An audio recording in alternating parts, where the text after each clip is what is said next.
গৌসুল আজম বিষয়ক। গৌসুল আজম আল্লাহ ছাড়া আর কাউকে বলা যাবে না। আমি আমার সমস্ত ছেলেদেরকে, যারা যারা যেখান থেকে বসে আমাদেরকে শুনছেন, আমি বিনয়ের সাথে আপনাদেরকে বলি, কোনো একটা বিষয় নিয়ে যখন দেখবেন সমাজের বড় বড় আলেমরা এটাকে জায়েজ বলছে, আপনার পছন্দের কেউ কেউ না জায়েজ বলছে, আপনি কেমনে বুঝে গেলেন এটা না জায়েজ কিন্তু বড় বড় আলেমরা ইচ্ছে করে এটাকে জায়েজ বলতেছে? এটা হয় কখনো? যখন দেখবেন একটা বিষয়ে আপনি বলতেছেন না জায়েজ, আপনার কিছু আলেম আছে তাদেরও কিছু দলিল আদিল্লা আছে, বুঝ আর কি দলিল আদিল্লার বুঝ, যার যার আন্ডারস্ট্যান্ডিং।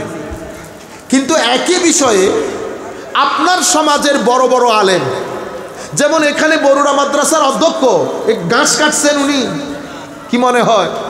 আপনারা মনে করেন কি যারা ওয়াজ করে তারা বড় আলেম?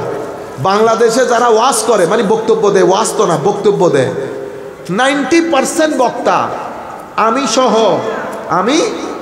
এখানে কেউ বড় আলেম না, কেউ বড় আলেম না। বড় আলেম তো তখন বলবো যখন আপনি কামিলে পড়াবেন, মাস্টার্সে পড়াবেন, ডিগ্রিতে, অনার্সে, ইন্টারমিডিয়েটে আপনি যখন পড়াবেন বড় বড় কিতাব, তখন না আপনি বড় আলেম। বক্তব্য দিয়া যদি বড় আলেম হইতো, ইন্না লিল্লাহ, বক্তব্য দেওয়া একটা বড় কাজ হইল। আমাদের এখানে তো ম্যাক্সিমাম বক্তব্য যায় বাংলা বই পড়ে পড়ে। কি পড়ে পড়ে? বাংলাদেশের তফসিরুল কোরআন মাহফিলে যত লোক তফসির মুফাসসির হিসেবে দাওয়াত নিয়ে আসে, আমি সহ, কি বলবো আর কি, সবাই বলেন ইন্না লিল্লাহি ওয়া ইন্না ইলাইহি রাজিউন। বস, বাংলাদেশের মাদ্রাসাগুলোর মধ্যে তফসির পড়ানোর লোক নাই, মাহফিলে মুফাসসিরের অভাব নাই। এটাই আমার নবী বলেছেন, বয়ান করার লোকের অভাব হবে না, বুঝার লোকের অনেক অভাব হবে। আফসোসের বিষয় হচ্ছে বাংলাদেশে এখন সহিহ বুখারী, সিহাহ সিত্তা, কাশাফ, বাইদাবি, এই যে ক্লাসিক্যাল সায়েন্সের বড় কিতাব, এগুলা পড়ানোর লোক একেবারে নাই হয়ে গেছে, 3%-এর মধ্যে চলে এসেছে। আপনারা বুঝেছেন? এই ধরনের একটা বিষয় হচ্ছে গৌসুল আজম, ঠিক আছে? যুগ যুগ ধরে সবাই গৌসুল আজম বলছে না। এটা যদি শরীয়তের মধ্যে হারাম হতো, নাজায়েজ হতো, বরুড়া কামিল মাদ্রাসার অধ্যক্ষ এটা বলতো। আমার সাথে বসে আছেন উপাধ্যক্ষ মহোদয় না, উনি বলতেন, এতটুকুন চিন্তা করেন, ভদ্রলোক আপনার চেয়ে বেশি না জানলেও কম তো জানার কথা না, ঠিক না? 40-50 বছর যারা মাদ্রাসায় পড়ায়, উনি আপনার চেয়ে বেশি না জানলেও কম জানার তো কথা না, ঠিক না? আন্ডারস্ট্যান্ডিং, আপনি যেটা আন্ডারস্ট্যান্ড করতেছেন আপনার দৃষ্টিতে, আপনি মনে করতেছেন গৌস মানি সাহায্যকারী, আজম মানি বড়, সুতরাং গৌসুল আজম মানি বড় সাহায্যকারী। যেহেতু বড় সাহায্যকারী, সেই হেতু আল্লাহ, যেহেতু বড় সাহায্যকারী আল্লাহ, সেহেতু আরেকজনকে বলা এটা শিরক হয়ে যাবে। এই তো আপনার, এইটা হচ্ছে আপনার আন্ডারস্ট্যান্ডিং। আপনি শুরুটা সুন্দর করেছেন, শেষটা বরবাদ করে দিচ্ছেন। আপনারা বলেন না বড় মৌলানা, বলেন না? এই আমাদের মাদ্রাসার মধ্যে আমি এমনিতে হিট করে কথা বলা আমি পছন্দ করি না, আমি কথা বলি সবার জন্য, পুরা মুসলিম উম্মার জন্য। আমরা বলি বেটা বড় মৌলানা, কি বলেছি? বড়, এটা আমাদের বড় মৌলানা। মৌলানা মানে কি জানেন? মৌলানা মানে হচ্ছে আমাদের মাওলা, আমাদের। আপনি এখন নিজেকে বাঁচানোর জন্য অনুবাদ করবেন কি? আমাদের অভিভাবক, আমাদের। এটা তো ওয়ান অফ দি মিনিংস, মানে আপনি ঠিক, কিন্তু আপনি অনেক অর্থের মধ্যে একটা অর্থ করছেন। এটা এভাবে করেন না। মাওলানা, বড় মৌলানা মানে হচ্ছে এটা আমার সবচেয়ে বড় মৌলা। তো যদি গৌসুল আজম শিরিক হয় তো এটাও শিরিক হবে।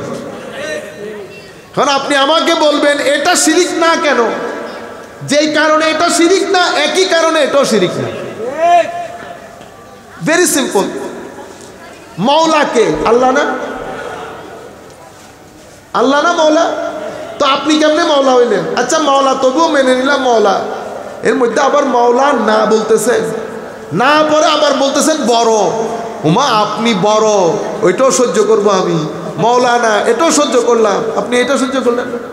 আমি কিন্তু এটাকে শিরিক বলতেছি না, কারণ শরিক হলে শিরিক হয় না, শরীক হইলেই শিরক হয় না। শিরক করার জন্য নিয়ম লাগে। আমি ইংল্যান্ডের মধ্যে ছিলাম, একটা আমাদের ছেলে দাঁড়ায় বলতেছে, হুজুর এটা ইট ইজ, মানে ইংরেজিতে বলতেছে শিরক হয়ে গেছে। তা আল্লাহ, বেটা আচ্ছা দাঁড়ান, আপনি বসিয়ান না বেটা, শিরক এটা কোথায় হয়েছে? হুজুর আমি তো বুঝি নাই কি বলছেন। আল্লাহ, শিরক হচ্ছে রাত, তৌহিদ হচ্ছে দিন। দিনের মধ্যে অংশ কয়টা? সকাল, বিকাল, সন্ধ্যা, রাত, চারটা না? তৌহিদের মধ্যেও তৌহিদ একটা হচ্ছে তৌহিদ ফি জাত, ঠিক আছে, মানে সত্তাগতভাবে তৌহিদ,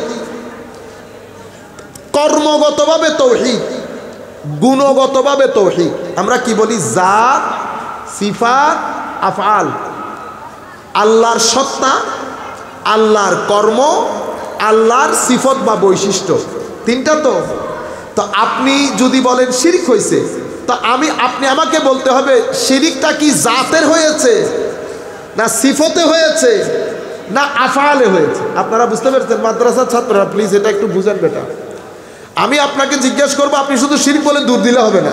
যেমন আপনি বলতেছেন গৌসুল আজম শিরক, তো আপনি দাঁড়াইলেন, তা আমি আপনাকে জিজ্ঞেস করবো না, বেটা এই শিরকটা সংগঠিত হয়েছে কোথায়?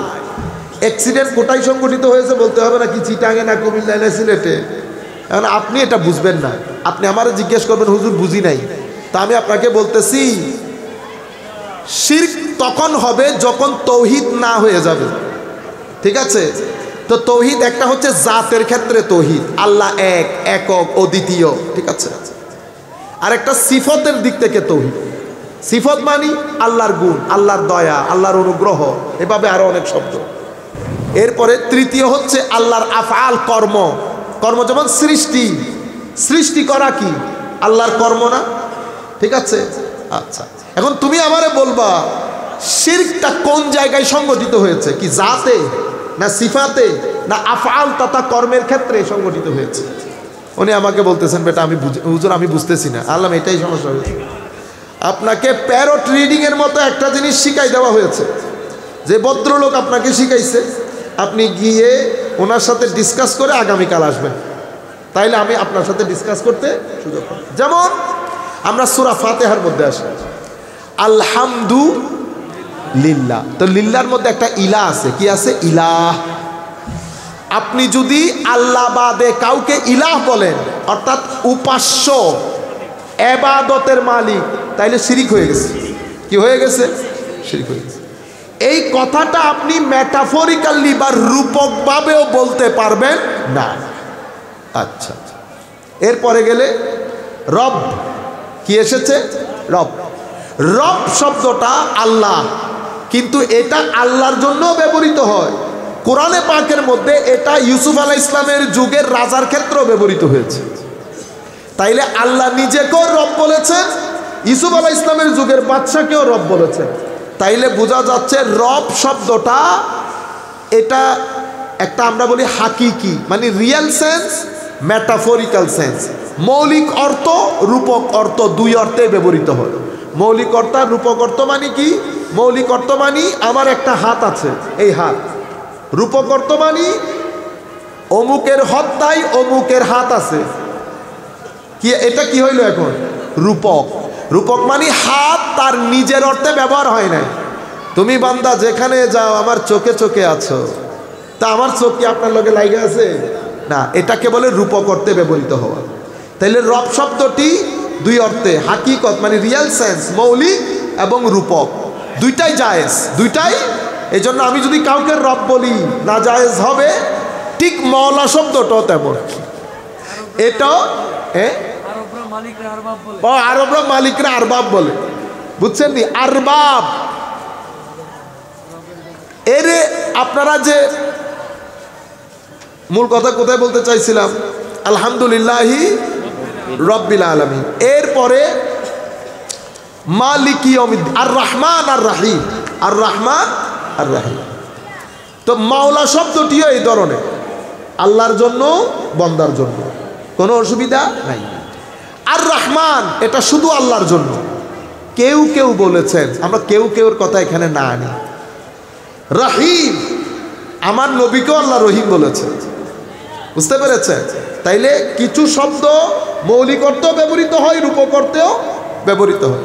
এই রূপক জিনিসটা অস্বীকার করেছে ইবনে তাইমিয়া। কে অস্বীকার করেছে? ইবনে তাইমিয়া। ইবনে তাইমিয়া অস্বীকার করার কারণে আমাদের মিডল ইস্ট থেকে যারা লেখাপড়া করে আসে তারা ইবনে তাইমিয়াকে নিজেদের ইমাম মানে বিদায় তারা রূপক অর্থ মানতে চায় না। কিন্তু আবার মৌলানা বলে, আবার বড় মৌলানা বলে। এরপরে মালিকি ইয়াউমিদ্দিন, তো মালিক শব্দটা এটা মানদার জন্য আপনারা বলেন না আমার মালিক, আল্লাহ মালিক, বন্দা মালিক, তো অরিজিনাল অর্থ রূপক অর্থ দুইটা একসাথে ব্যবহৃত হয়েছে না? যেমন সৃষ্টি, সৃষ্টি কে করেন? আলা লাহুল খালকু ওয়াল আমর, সৃষ্টি আল্লাহর। হযরত ঈসা আলাইহিস সালাম বলতেছে ইন্নী আখলুকু লাকুম মিনাত তিনি কাহাইআতিত তাইর, আমি তোমাদের জন্য সৃষ্টি করব মাটি দিয়ে পক্ষীর আকৃতির একটা জিনিস। শিরিক হয়ে গেছে। তাইলে বোঝা যাচ্ছে খালক শব্দটাও পবিত্র কোরআনের মধ্যে আল্লাহর জন্য ব্যবহৃত হয়েছে, বন্দার জন্য। ফারাক কি? ফারাক হচ্ছে আল্লাহর জন্য যখন ব্যবহৃত হবে অর্থ হবে একটা, বন্দার জন্য যখন ব্যবহৃত হবে অর্থ হবে, আল্লাহর জন্য যখন ব্যবহৃত হবে রব, তো তখন হবে আল্লাহ আমাদের মূল মালিক, মূল রব। বাকি যারা আছে এরা আল্লাহর পক্ষ থেকে, কেউ মূল না। বুঝতে পেরেছে? গৌস আমরা জানি মূল সাহায্যকারী আল্লাহ। বুঝতে পেরেছেন? কিন্তু এরা সবাই যারাই আমাদেরকে স্কুলে, কলেজে, মাদ্রাসায়, রাস্তায় সহযোগিতা করতেছে সবাই সাহায্যকারী, সবাই দাতা বলেন না? দাতা, দাতা কি বাংলা শব্দ? দাতা কিন্তু বাংলা শব্দ না, দাতা ফার্সি শব্দ। এটাকে আমরা বিদেশি শব্দ হিসেবে বাংলার মধ্যে ঢুকাইছি। দাতা মানি দেনেওয়ালা, তো দেনেওয়ালা কে? আল্লাহ না? তো এখানে দাতা বলেন নাই। আমি নিজের কানে শুনেছি মাহফিল করতে যাওয়ার সময় বলতেছে এটা করেছে আমাদের দাতা সদস্য। ও আপনি দাতা বললে শিরিক হয় না? আমি গোসল আজমনে শিরিক হয়ে যায়। হ্যাঁ, আখেরি বাস। ঠিক সেই কারণে হুজুর হযরতে আবু বকর সিদ্দিককে যখন আপনি সিদ্দিকে আকবর বলেন তখন শিরিক হয় না। সিদ্দিকে আকবর মানে বড় সত্যবাদী। বড় সত্যবাদী তো আল্লাহ। কোরআনে পাকের মধ্যে আল্লাহ বলেছেন না, ওয়ামান আসদাকু মিনাল্লাহি কিলা, সবচেয়ে বড় সত্যবাদী আল্লাহ। কিন্তু আপনি সিদ্দিকে আকবরকে সিদ্দিকে আকবর বলেন নাই, বলতেছেন তো। তো যদি এখানে শিরিক হয় এখানেও শিরিক হবে, যদি এখানে শিরিক না হয় এখানে শিরিক হবে। আচ্ছা, এখানে গৌসুল আজম বলি আর ওমর ইবনুল খাত্তাবকে ফারুকে আজম বলি, তো ফারুকে আজম কে? ফারুক আজম তো আল্লাহ। জাল হক ওয়া যাহাকাল বাতিল ইন্নাল বাতিলা কানা যাহুকা, হক বাতিলের মধ্যে আমার আল্লাহ আমার নবীর মাধ্যমে ফারাক তৈরি করে দিয়েছেন। কিন্তু আমরা উমর ফারুককে বলি ফারুকে, শিরিক হয়েছে। তো ফারুক আজম যদি শিরিক না হয় গৌসুল আজমও শিরিক হবে না। উসমানকে আমরা কি বলি? গনি। উসমানে গনিকে, গনি মানি রিচ, অনেক ধনী। আমার আল্লাহ বলছে আল্লাহু হুয়াল গনি ওয়া আনতুমুল ফুকারা, তোমরা সবাই গরিব, আল্লাহ গনি। আল্লাহ বলতেছেন আল্লাহ গনি, আপনি বলতেছেন উসমান গনি। শিরিক হয় নাই? হায় হায় হায়, আর বললাম না, এতটুকুনের মধ্যে সীমাবদ্ধ। ওয়া মা আলাইনা ইল্লাল বালাগুল মুবিন। আসসালামু আলাইকুম ওয়া রাহমাতুল্লাহি তাআলা ওয়া বারাকাতুহু।